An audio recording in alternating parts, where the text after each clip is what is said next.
Hi, this is Daryl Kulak in the Columbus office of Pillar.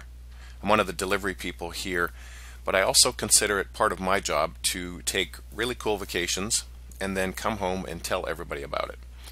So my wife and I decided to take a trip to two European countries that have held a lot of interest and mystery for us over the years: Bulgaria and Hungary. I presented these stories in the Columbus office, but I know that not everybody was able to see them, so I'm recording it now for the whole company. You can watch this with your family. I've made sure to keep everything G-rated and hopefully fun for everybody who's watching. My wife and I have always had an interest in countries that are emerging from the scourge of communism to see what it's like at the beginning of creating a capitalist system as well as a democratic government. Bulgaria and Hungary were both part of the Warsaw Pact countries under Soviet rule for 45 years. So they were perfect for us to learn about how countries can change their systems and their society to increase productivity and freedom for their people. We got what we wanted to understand the Eastern Bloc countries, but we also got a lot more than that, as you'll see in these stories. Bulgarians and Hungarians can always see the humor in their situations, no matter how dire. One quote from a Bulgarian was that socialism is the long, difficult, blood-soaked road from capitalism back to capitalism. So where in the world is Bulgaria? If you have trouble spotting Bulgaria on a map, don't worry. That's about how I felt a few years ago.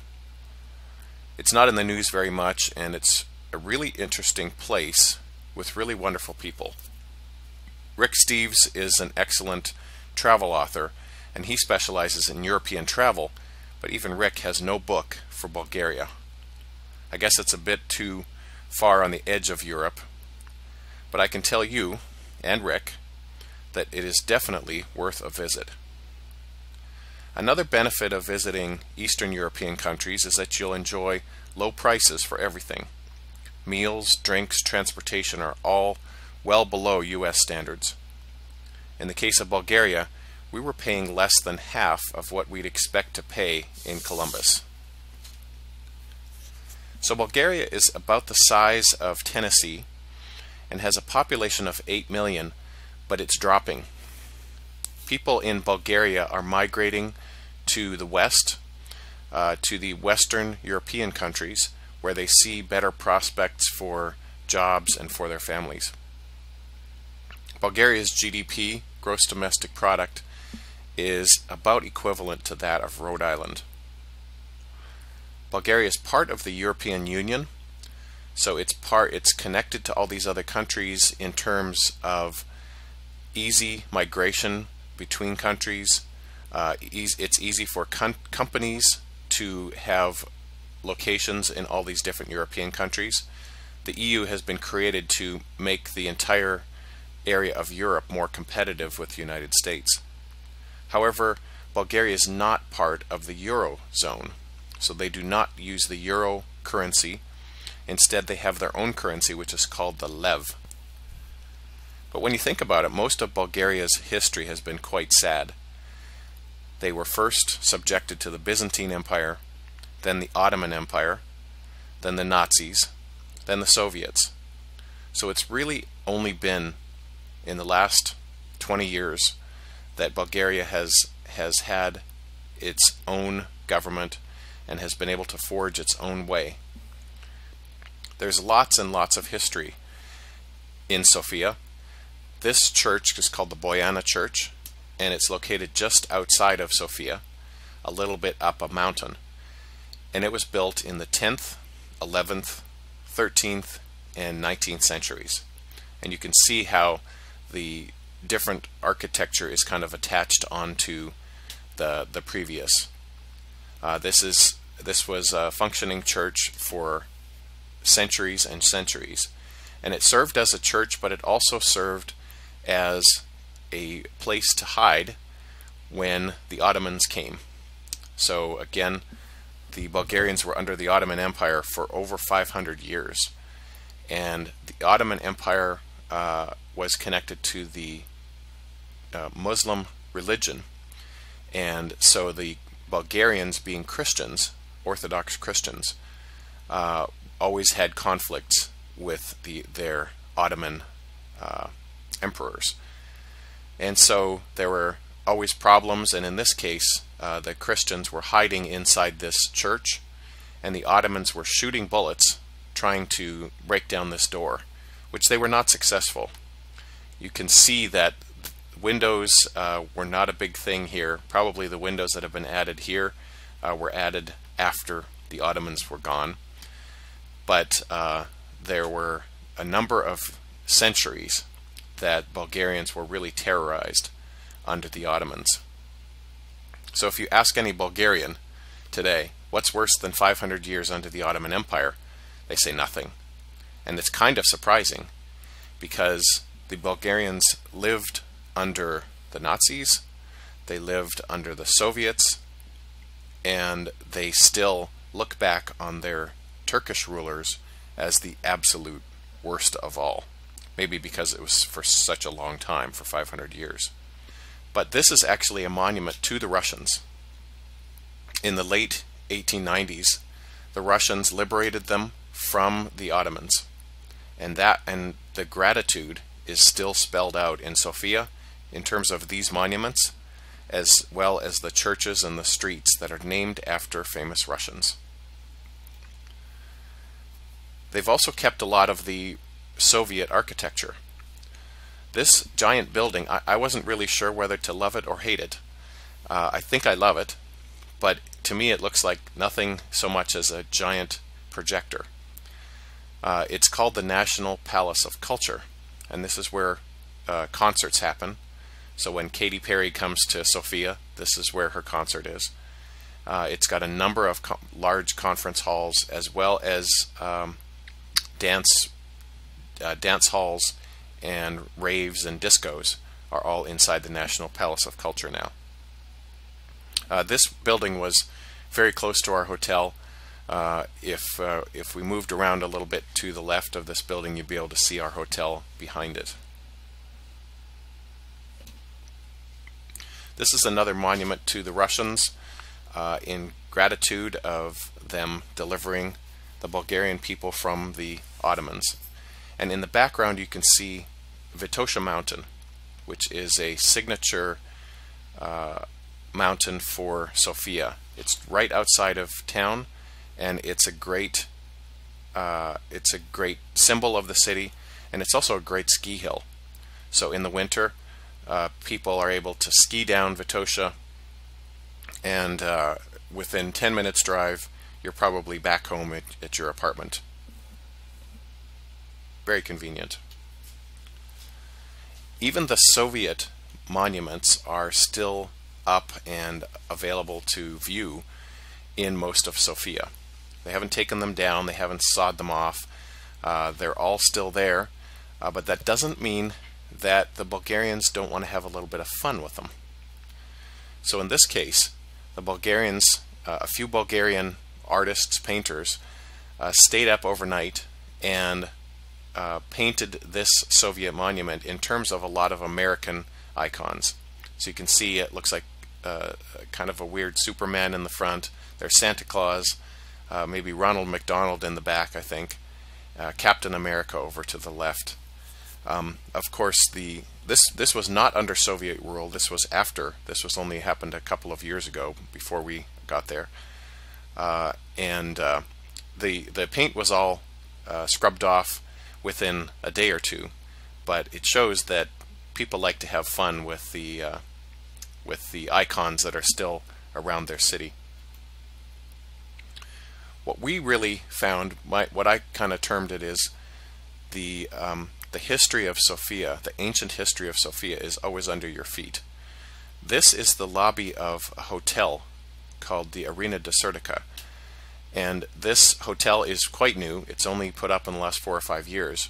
But as they were digging the foundation for the hotel, they hit some rock and some structure, and they realized that they had found a Roman amphitheater, quite large actually.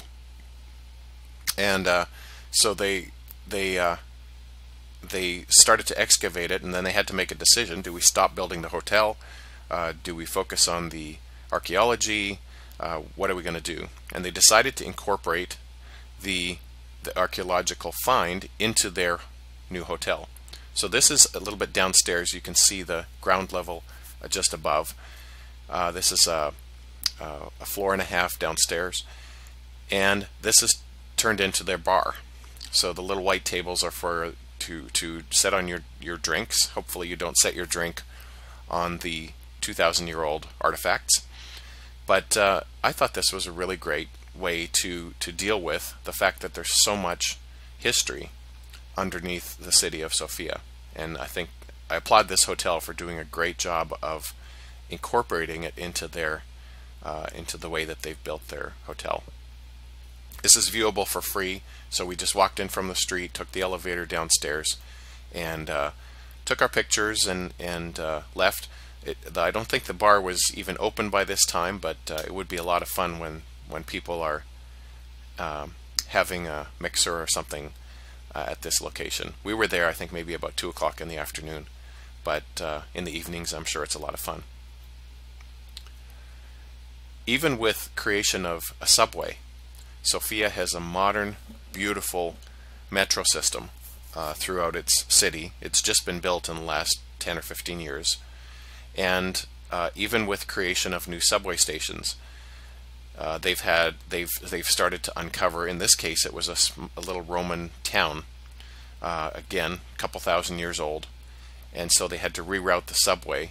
And this will be turned into an area where people can view the ancient archaeology. This is the main subway station in Sofia. It's called Serdica. Serdica was the name of this town before the Romans came. So there were actually a couple hundred years before the Romans showed up. There was a group called the Thracians, and they lived here, and they called the town Serdica. Now you might not recognize that as Serdica because that's written in the Cyrillic alphabet. They do not use the Latin alphabet in Bulgaria. They use the Cyrillic alphabet. And so we had a very fun time with discerning the street signs and the menus and all the different words in this not only new language but new alphabet. There are really helpful flashcards that you can view on the internet, and that's what I used, so I was able to decipher things, at least to turn it into Latin, even though I couldn't translate most things from Bulgarian into English. Watching television in the hotel room was a blast because there would be Bulgarian subtitles on the English period pieces, but really our favorite was the Bulgarian version of Survivor, which was just a hoot. This beer is called Chemensko, and so you can see the W at the front actually stands for us like a CH type of sound. And you might recognize this. This is pretty much letter for letter McDonald's, and so McDonald's converted their logo into the Cyrillic alphabet as well. This restaurant is called Ednovrame, and it was a really nice restaurant that we visited with a new friend of ours from Bulgaria who introduced us to it. And it's Ednovrame means like in ancient times or once upon a time, and the inside of it is all made up to be like maybe a restaurant would have been 2,000 years ago. And here's our new friend from Sofia. Her name is Milena. I met her online. I guess that sounds bad, but I promise you, my wife was totally into it and aware of it. And we met online on a website called Internations, which is for expatriates of different countries to get together. And we missed all of their get-togethers of the group, but I was able to send some messages with Milena, and she decided to come out and have dinner with us at Ednovrame.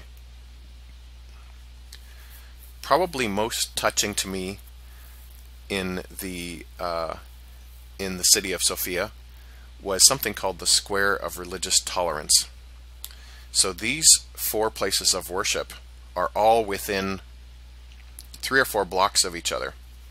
It's not really a square so much, but they were right in the middle of the city, and the Bulgarians are very proud of the fact that they have multiple religions represented in their country.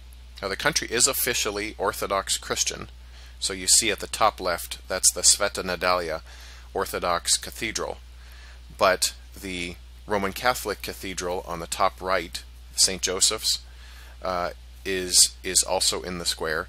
The Banyabashi Mosque at the bottom right. So even with all the trouble that they had with the Ottoman Turks, they still are very proud to host a mosque in the middle of the city. It's a very large one.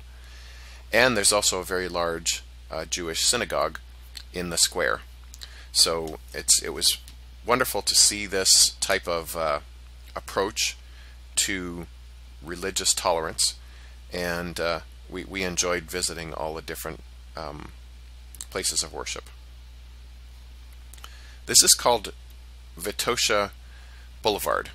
It's named after the mountain, and it is really the place to see and be seen in Sofia.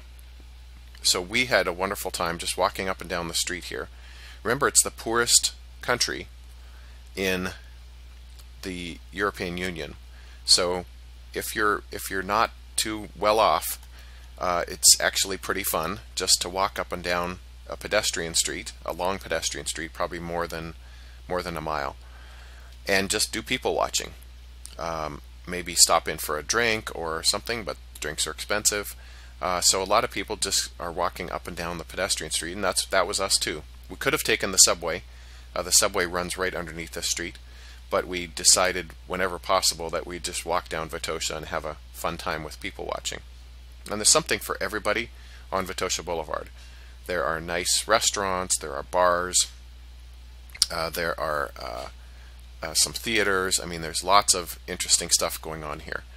The most interesting thing for my wife was the fashion. So again, we have fairly poor Europeans here, so they are improvising ways to be fashionable. And maybe the $500 pair of high heels are not as affordable. So some women, a lot of women, had taken the tennis shoes and had spiked them up with different decorations and spray paint and, baubles on them.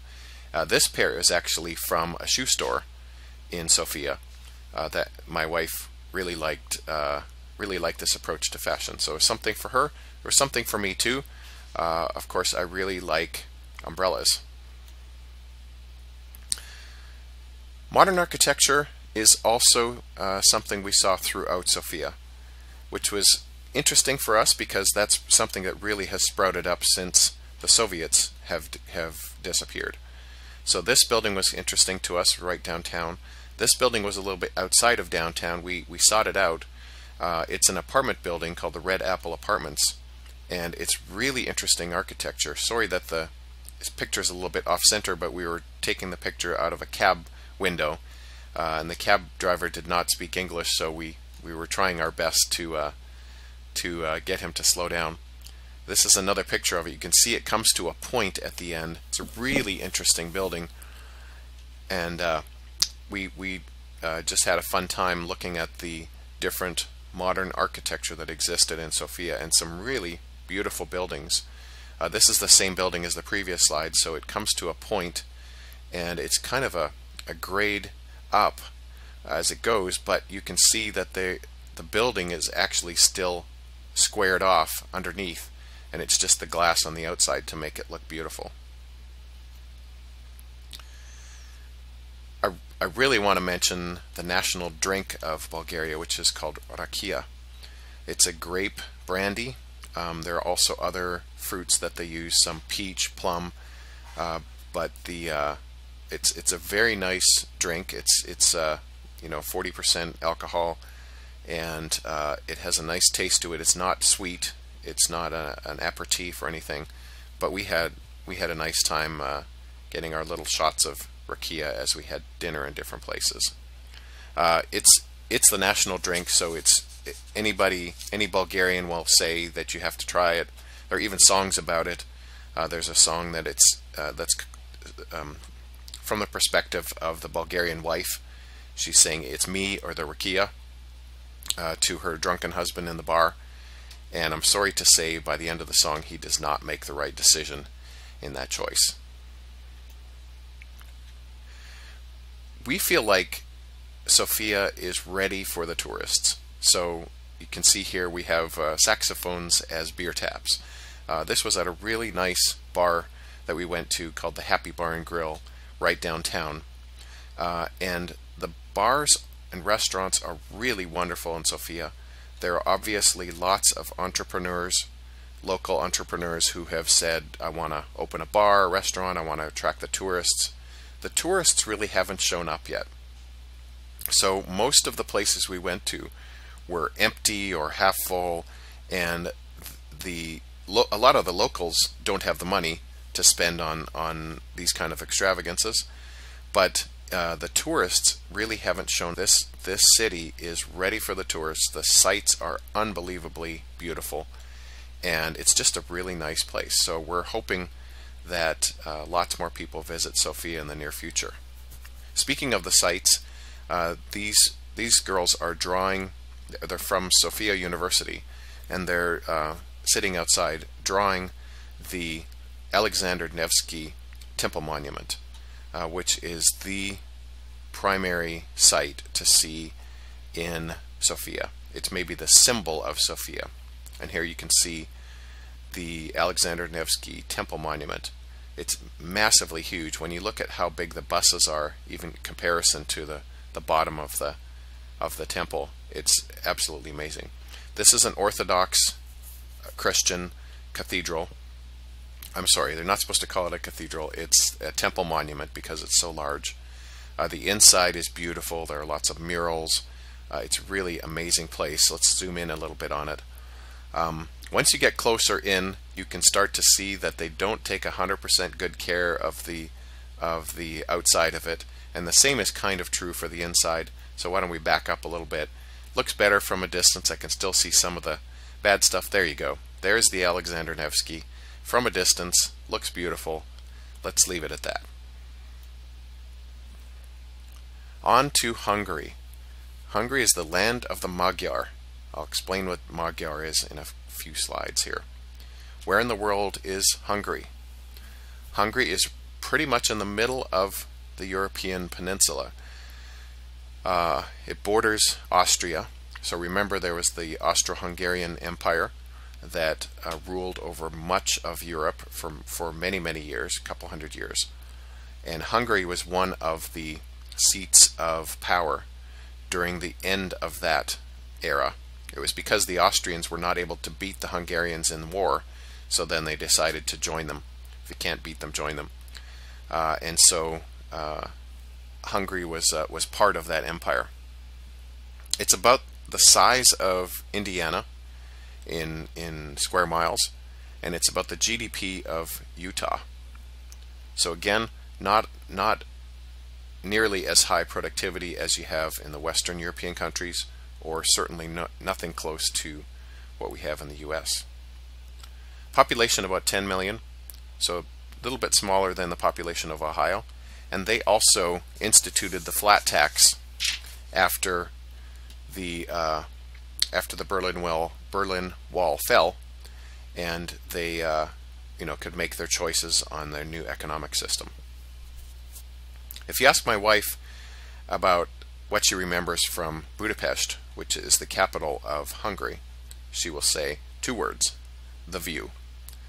We were in the Budapest Marriott, which is right on the Danube River. And if you've ever heard it called the Blue Danube, please don't believe it. You can see it's kind of an inky green most of the time, and so it's still a really beautiful river and a really beautiful scene. You can see across the way the Buda Castle. So this was the seat of the king of Hungary, and the castle has actually been destroyed multiple times by the different the different countries coming through conquering Hungary, and this is the latest rendition of it. At night, everything becomes more beautiful in Budapest. So you can see the Parliament buildings get lit up. In the distance you can see the Matthias Church and also the Fisherman's Bastion, which I will have more stories about in a minute. And of course, this is the most famous bridge in Hungary, called the Chain Bridge. We enjoyed the view from this hotel very much. This is actually the view from the lounge at the top floor of the hotel. It was a very large outdoor deck, and we spent a lot of time there, pretty much every night, right around 6:45, the magic hour, when the sun was setting and the lights were being turned on around the city. This is looking the other direction, so this is the Liberty Bridge, which they also lit up beautifully. And this is not a piece of communist architecture, as you might think. It's actually our hotel. The Budapest Marriott was built probably about 30 years ago, and you might think it looks a little bit blocky and concrete. It certainly is, but as far as the view, it was fantastic, and the service in the hotel, the rooms were nice. Everything was really up to par for everything that we hope. Budapest is the city now, but it was the union of 3 different cities previously. Buda is where the castle is, on the left bank in this photo, and Pest, where our hotel and a lot of the Parliament buildings, the St. Stephen's Cathedral, a lot of the commercial activity is over on the Pest side. And for many, many years, they did used to be 2 separate cities, but now they're just considered one, Budapest, incorporated as one city. There's another city further north down the Danube called Óbuda, and that was also pulled in as part of Budapest. Okay, so what's a Magyar? This was a very, very nice restaurant that we stopped at called Magyar Ízek, Magyar Haza. It means Hungarian taste, Hungarian home. But so Magyar really means Hungarian. The Magyar tribes came from the Central Asian steppes and moved west towards this Hungarian plain. And once they got close to the other European tribes, they started fighting everybody, and they, caused all kinds of problems. And then they finally settled down in this area, in this where the river valley of the Danube, and they have always kept that Magyar attitude, you could say, and they still refer to their language as Magyar and to themselves as the Magyar people. So nobody refers to them as being Hungarian unless they're trying to make it simple for Americans or Western Europeans. They refer to themselves as Magyar. The only reason they took on the Hungarian name, it was actually confusion, because the other European communities were looking at these fierce warriors coming in from the steppes, and they assumed that they must be Huns, like Attila the Hun had been 600 or 700 years previous. So they assumed that these were Huns, and the Magyars didn't really mind that, because it seemed like whenever people talked about them being Huns, it made people afraid. So they were happily took on that Hungarian label, but really to this day they refer to themselves as Magyars. This was our guide through Budapest. Her name was Bridget, and she may be squinting a little bit in the sun, but you can see that there are a little bit of Asian features around her eyes. Certainly not her blonde hair or her light features, but you can still see that there's a little bit of Asian features in Hungarians, and this is true across everybody who lives there, who is the Hungarian bloodline. And so she gave us a very nice tour of, this is the Fisherman's Bastion, as well as the Pest side of the river. Hungary doesn't so much have a national dish as it has a national spice. It is, of course, paprika. It's made from these unique peppers, and paprika can be sweet or it can be hot, but it is the spice that Hungarians love to use in all of their food. And what it does, it helps make Hungarian food to be different than the other Eastern European food that is kind of sausages and potatoes and a little bit boring. Hungarian food is not boring. So you might have heard of Hungarian goulash. Hungarian goulash is a soup, not a stew, and we had it in several places and loved it. It's got beef in it, it's potatoes, different vegetables, and then lots of paprika in it that makes it a very, very nice dish.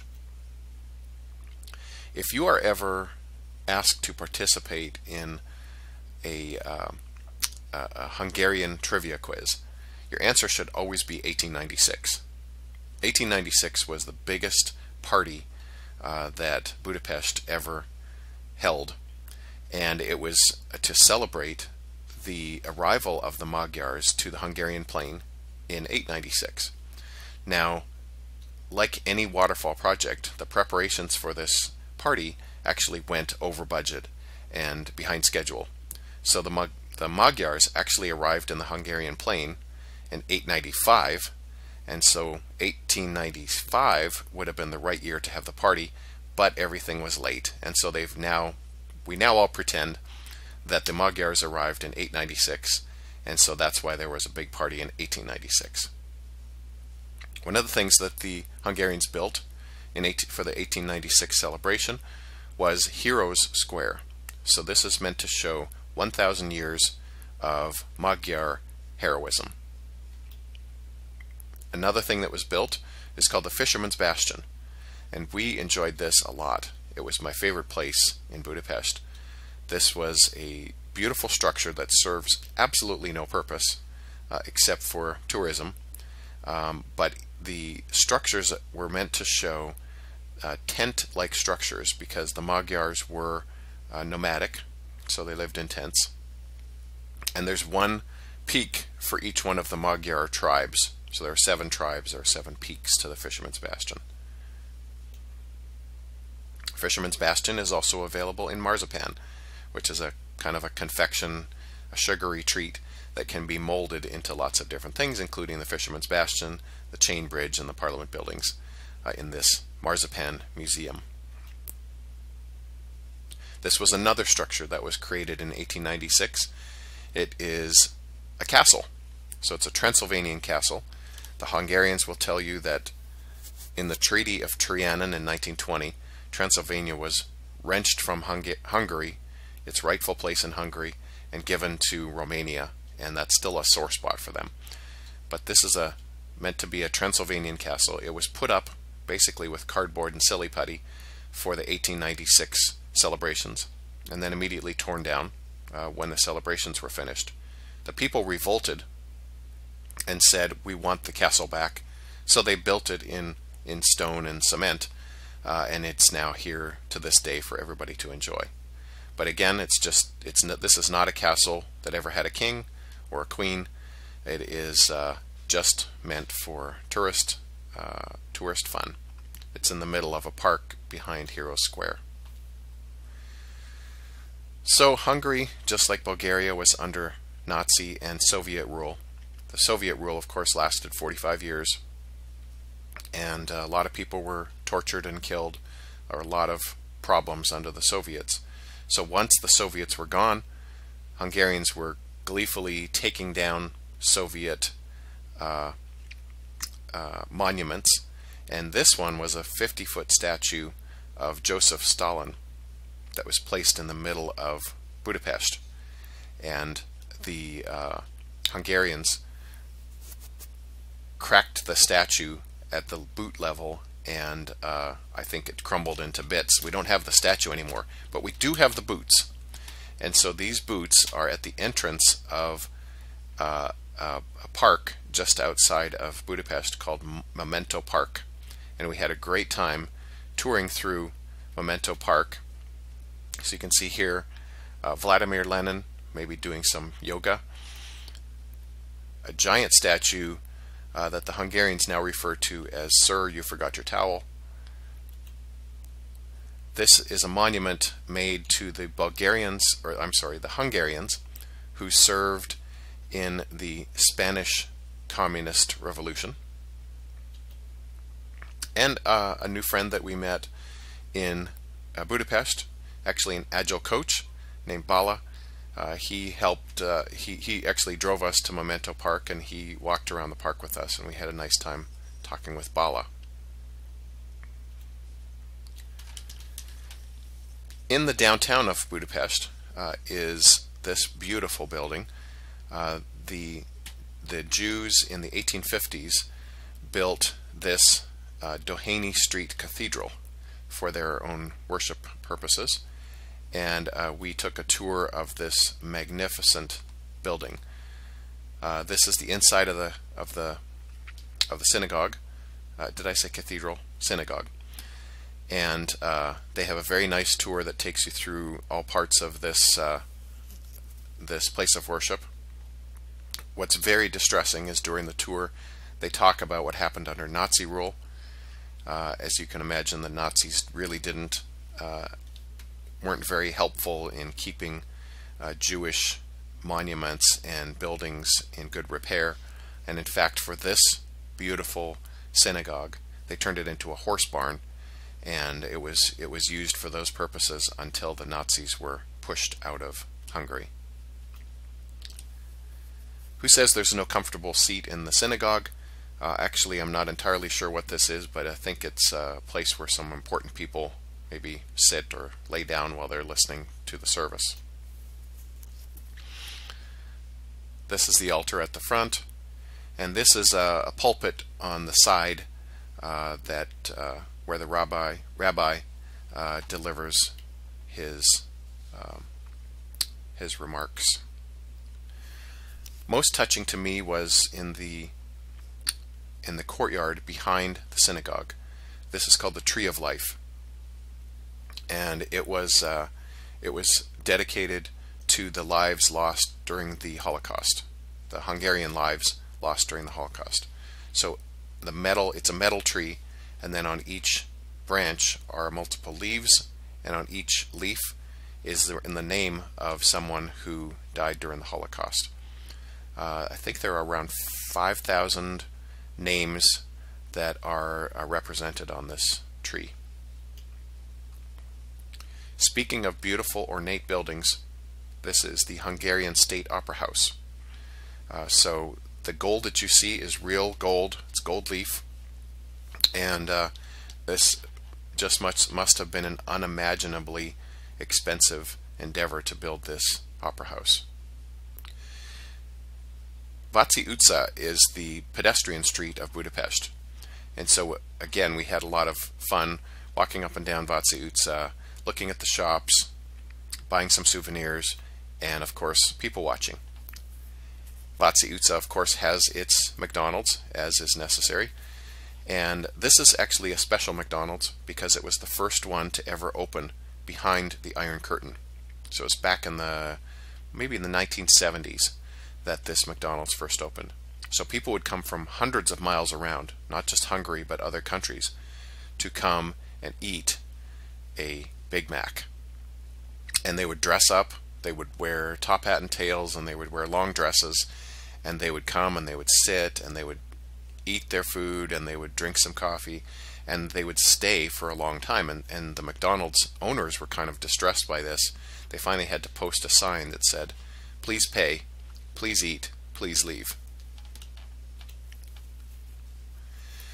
We enjoyed the cafe culture of Budapest and the other cities really a lot.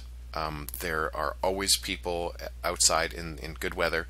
There are always people outside having coffee or having drinks, and it was really it's a wonderful.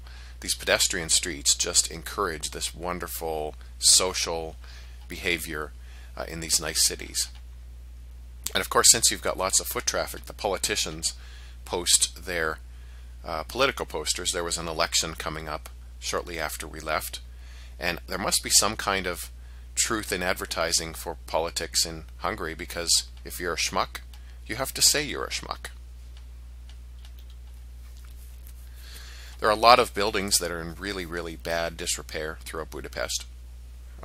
This building was recently voted one of the top 10 bars in the world, believe it or not. It's called Simplikert, and it is a bar inside of an old, decrepit apartment building that several entrepreneurs decided to rehab, and they told their friends, hey, bring whatever chairs you have, or artwork, or things that we can use to decorate this bar. So you can see in the foreground there's every type of chair in this place, and even people who brought old cars, they turned them into chairs. Somebody brought a bathtub, they turned that into a chair as well. We did go here and we did have a couple of drinks. We did not sit down anywhere because we didn't feel like it was very clean. I think the people bring the chairs, but I don't think anybody cleans anything. So it's called a ruins pub, and there are probably 12 or 15 ruins pubs throughout Budapest, and they're very, very popular, and quite fun. I think the idea is maybe you need to get drunk before you come here, so you really don't mind that everything looks so decrepit. Hungary is also part of the European Union and also not part of the euro. So they do not use the euro currency. They have the forint. And one Hungarian forint is worth half a penny American. So it is you need thousands and thousands of forints to buy pretty much anything. This represents about $65 US, even though it looks like I'm practically a millionaire. The 1,000 forint bill is like a $5 bill, and represented on the 1,000 bill is King Matthias, who is you can always tell with his curly hair and his big nose, but I'm no relation to him. Again, modern architecture was very well represented in Budapest. This is called the Glass Whale, and it was it's basically a giant shopping mall. I shouldn't say giant, but a shopping mall. And the inside is not really that impressive, but the outside we thought was really cool. This is the other end of the Glass Whale. It's built between two other buildings, and we just thought it was a very, very interesting structure right on the Danube riverbanks. This was the Kempinski Hotel on Váci utca. We thought had kind of a neat look to it. And this was the ING Bank building, which also had a fairly modern look to it, and just really interesting, beautiful modern architecture. And speaking of a modern architecture, or speaking of architecture, this is the symbol of Budapest, the beautiful Parliament buildings where Parliament is held.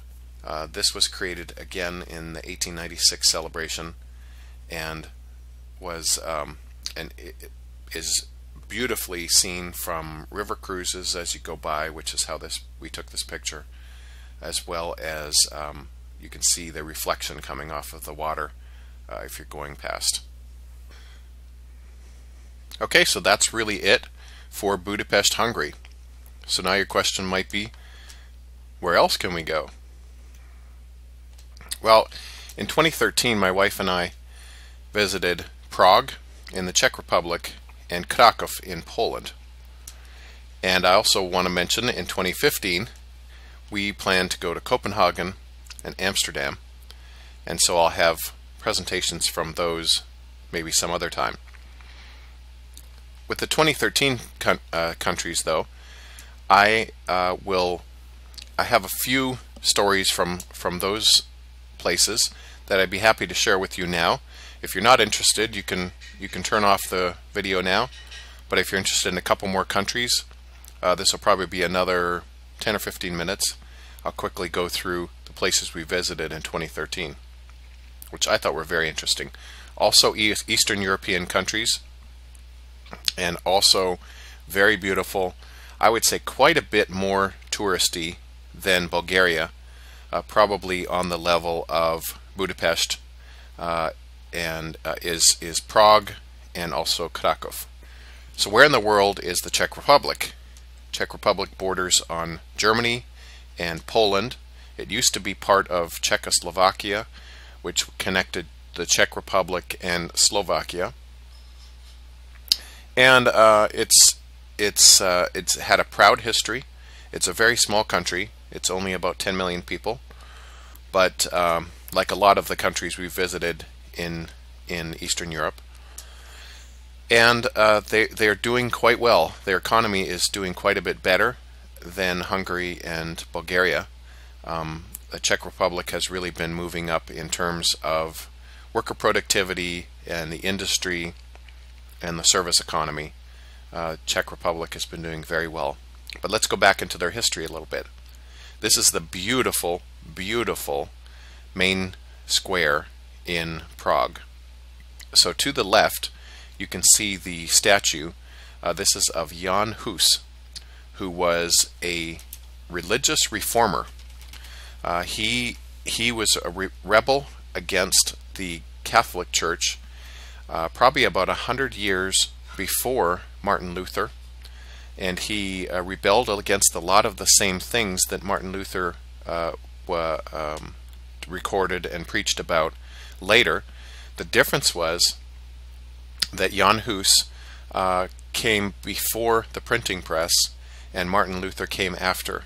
So Martin Luther's words were able to spread much more easily, but Jan Hus was a very early critic of the Catholic Church, and you could say one of the early Protestants. And the church where he preached was the Teen Church, which is right to his left, that he seems to be kind of looking over at. The beauty of this square was just beyond us. We could not believe how beautiful this square was during the day, or certainly during the evening when all the areas were lit up. One of the biggest attractions in the square, in the Old Town Square in Prague, is the astronomical clock. This clock was built over 500 years ago. So I'm talking about the clock at the bottom, not the one at the very top of the tower. That's a conventional clock. But the one here at the bottom is called an astronomical clock. And it's meant to be able to tell you which astrology sign we are presently in. It's telling you if Mercury is rising or in retrograde. It's telling the phases of the moon, and it's meant to tell all types of things about what's going on in the solar system around us. And again, it was built over 500 years ago. It was built by a master clockworker, whatever you call that, and to show the gratitude to this amazing feat. Everybody was amazed at this creation, but the king, to show his gratitude, he blinded the clockmaker to make sure that this clockmaker could never again make something for some other kingdom. And so the clockmaker, to show his gratitude for being blinded, actually broke the clock. He took out a piece from the clock to stop it from working. And it did stop for another 100 years until another master clockmaker came along and was able to figure out what the problem was and got the clock started again. So this clock does show the correct time and the correct astrological signs and stuff. And it also has a little display at the top where the apostles come out and take a little bow, little mechanical show that happens every, I think it's once an hour. This is the most famous thing in Prague. It's called the Charles Bridge.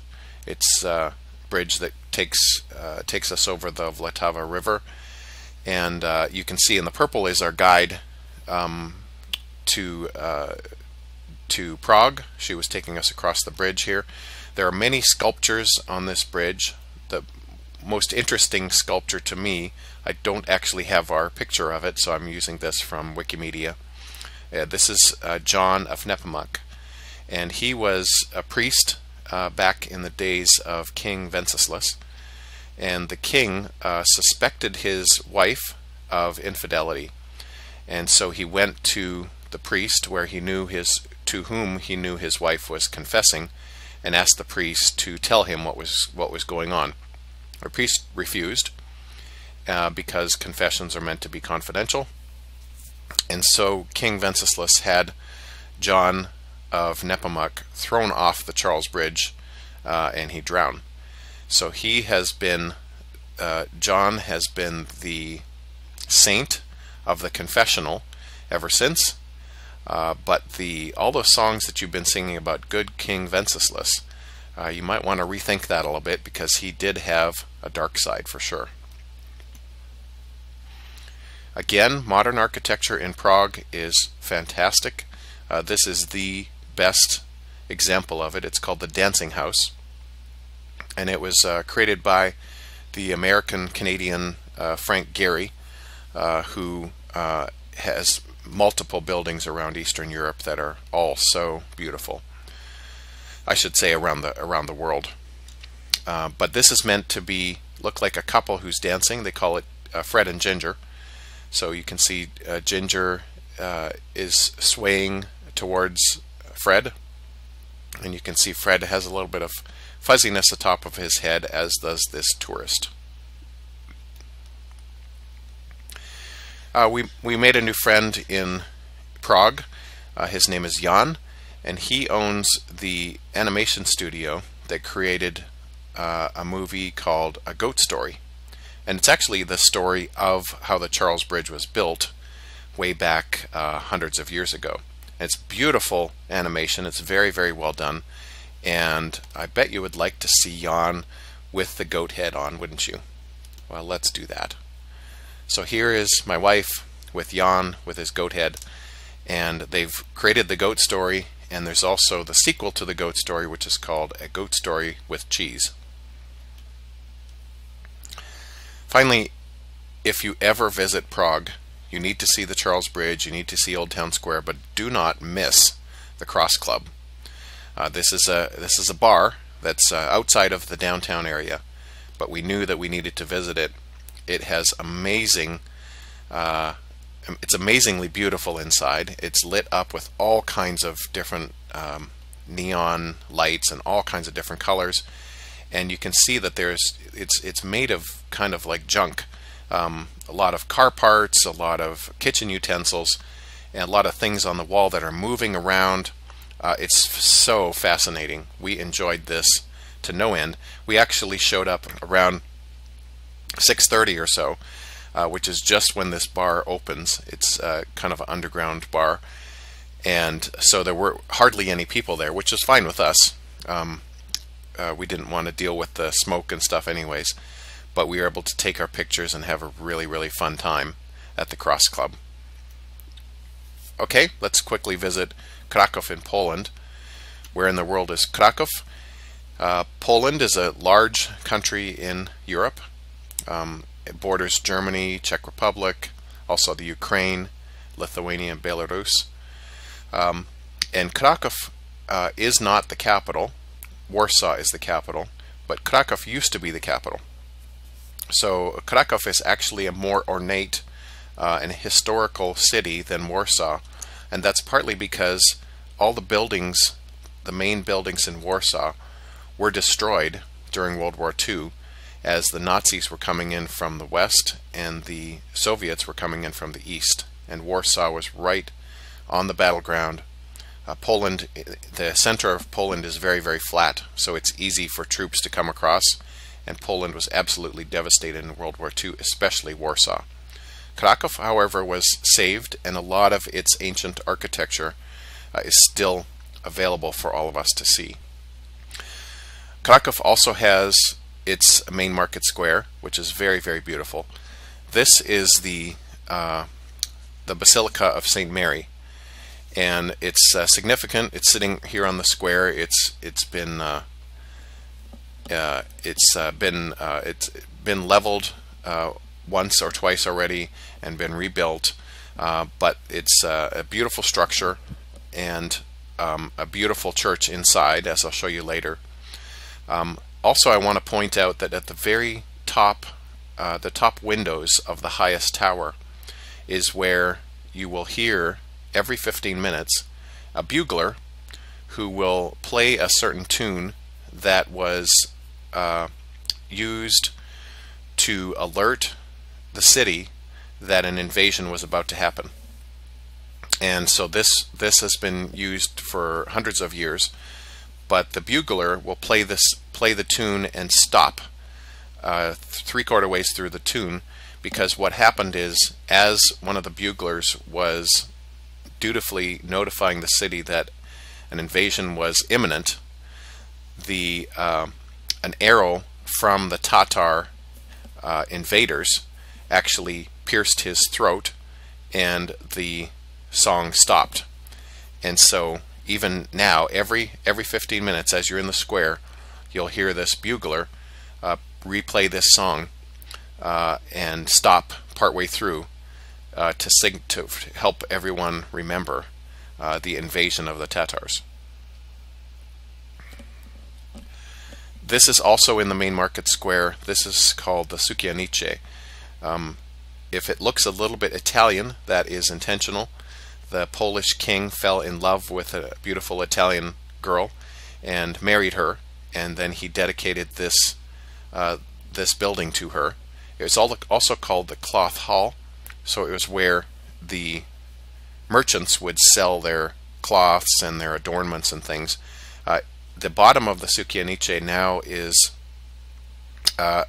all tourist souvenirs shops in the bottom part of it, and the second floor is all art gallery. This is the Wawel Castle. So we enjoyed this very much. In fact, our hotel was only about 2 blocks away from this beautiful castle.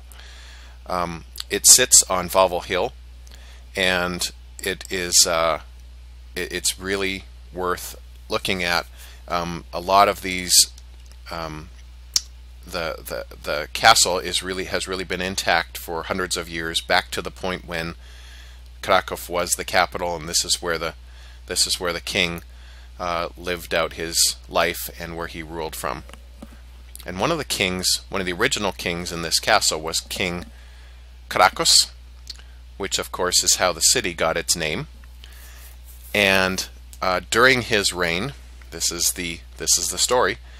During his reign was a terrible dragon lived underneath Wawel Hill, and the dragon would come out, had 6 heads. The dragon would come out of his den, and he would terrorize the citizens. He would kill people. He would eat the sheep that the people were trying to keep, and then he would go back in, and they would never know when he would be coming out again to terrorize them. So King Krakus set a price on the head of the dragon, and he said that anyone who was able to defeat the dragon, he would offer his beautiful daughter's hand in marriage. And so one brave soldier after another went up against the dragon, and no one was able to stop the dragon, and they all perished.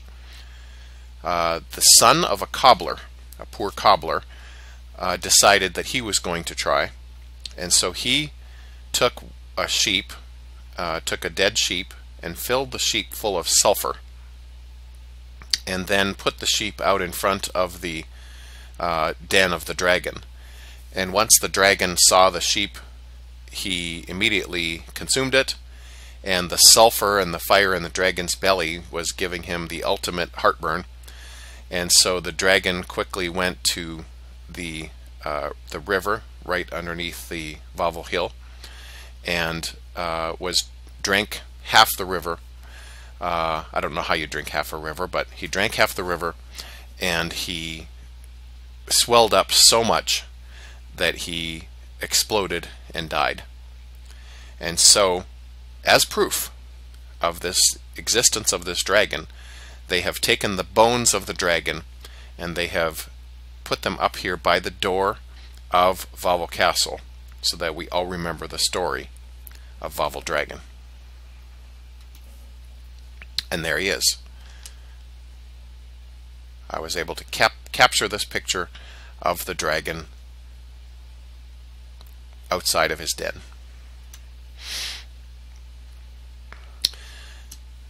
Fun aside, there is a very, very sad part to Poland's history, as many of you probably know, and that is that Poland was the center of the Holocaust. So there were many, many people in Poland who died during the invasion of the Nazis and then subsequently under Soviet rule. So Rynek Główny was the name of the main market square that I showed you in the first slide. It was changed to Alter Market and then to Adolf Hitler Platz. Apparently he didn't have enough things named after him. So the main market square became Adolf Hitler Platz during the Nazi rule, and now of course has been changed back to Rynek Główny. And as you can imagine, the Jews did not fare very well under the Nazis. So this is a synagogue that is based in the Jewish ghetto of Krakow called Kazimierz, and this area is still there, and we were able to tour through it. It's not quite as well maintained as the main market square in Krakow, but it was a very beautiful place to walk through, and had a nice feel to the neighborhood. One of the bars in Kazimierz was named the Singer Bar, and this was kind of a similar story to the Ruins bars, that people started up the bar, and then they said, okay, we need some tables. Somebody brought in a table, and it was a sewing table, and they thought, well, that's kind of neat, maybe other people have sewing tables. And so they asked all their friends if they had old sewing tables in their basements, and of course lots of people did, and they brought them, and so all the tables in this bar are sewing tables. And so we had a couple drinks here, and actually met some other people who were interested in sewing as well, who were tourists from England who had dropped by. The bars in Poland serve vodka, they serve beer and water, and they are very helpful in the bathrooms in showing you how to deposit those things after you're finished with them. And there are places for all types of bodily functions, but I'm certainly not going to leave you with a puke picture as the last picture in our show. So I'm going to leave you with the altar inside St. Mary's Basilica. It is the largest wooden carved altar in the world.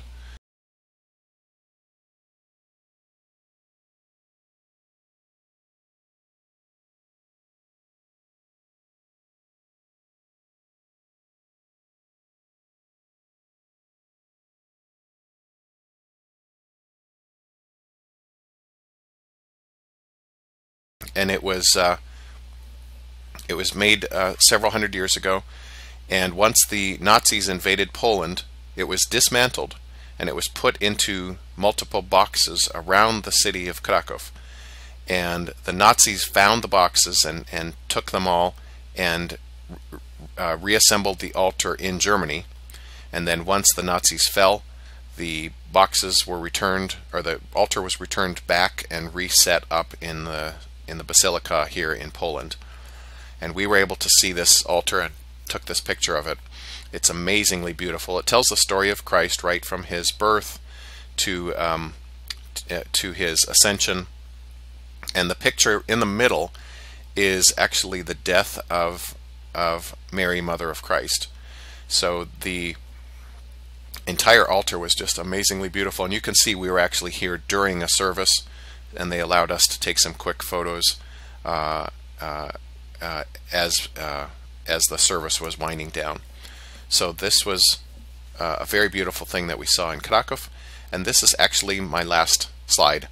So I hope you've enjoyed the tour of these 4 cities, and I look forward to showing you more as we tour other places in Europe and hopefully even around the world.